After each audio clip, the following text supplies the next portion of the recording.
So I finished watching the entire season for the second time of Combattler V. Combattler V came out in 1976. It had two seasons, 54 episodes, so I guess 27 episodes per season.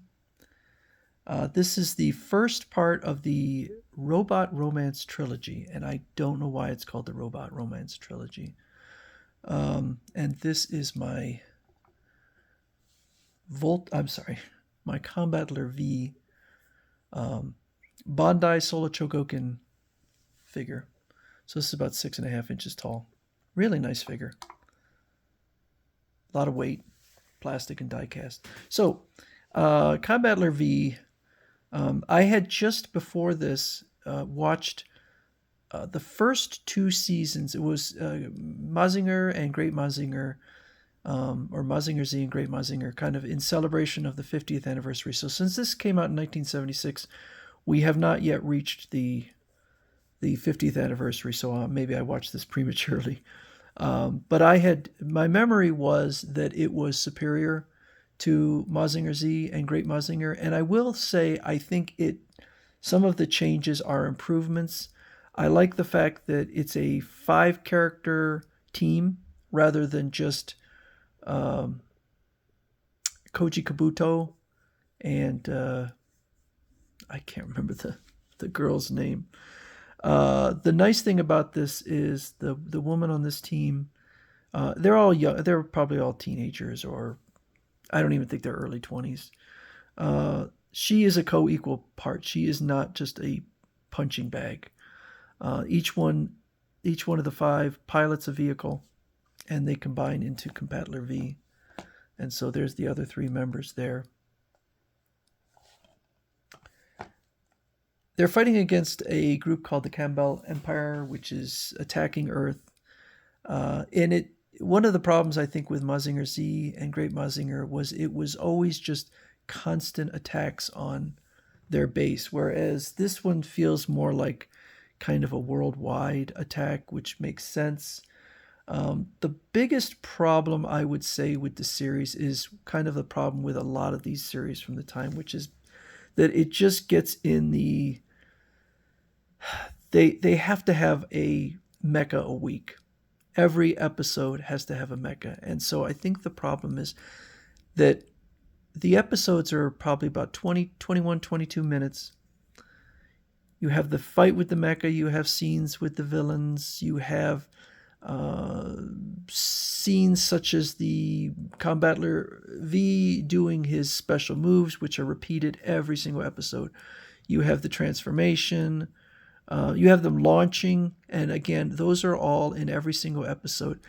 And so the other parts, the parts that make the individual episodes unique, character building, just very little time left to spend on them. And so they really don't build the characters that much. Hardly at all. I think that Mazinger Z and Great Mazinger spent more time building up the characters. And I would also say that I think that Mazinger Z and Great Mazinger had more charm to them. Now, having watched this the second time, I'm going to say it was kind of a slog. It took me 2 to 3 months to get through this. I'd watch it in the morning while I'm doing like my physical therapy and stuff.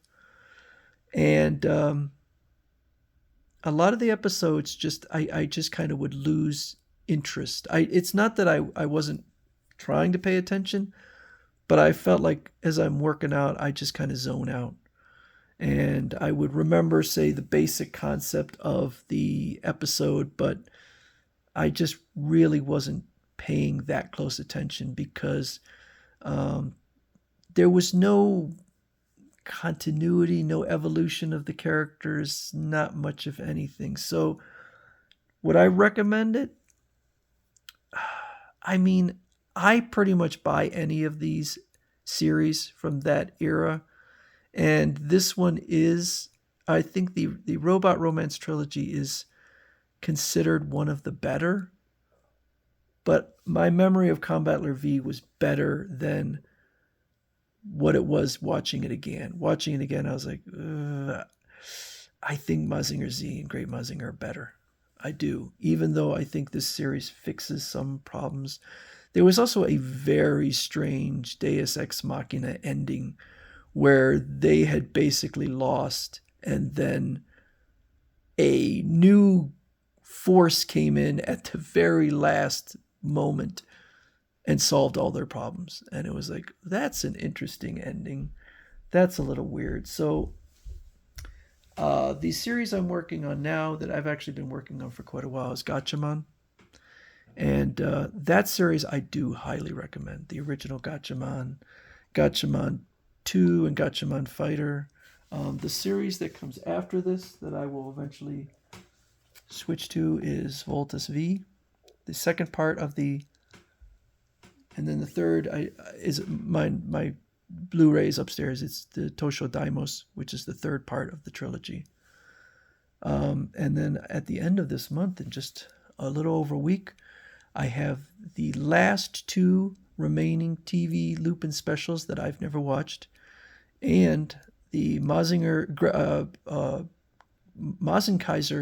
OVA, which I've never seen, but looks like it's pretty good. So I'm going to say, if you're a big fan of the 1970s giant mecha anime, give Combattler V a try. But I don't think it was that. I don't think it was that great. I think it was at best decent. I kind of like the fact that Voltus V is only 40 episodes, a little bit shorter. So that's my thoughts on Combattler V from 1976.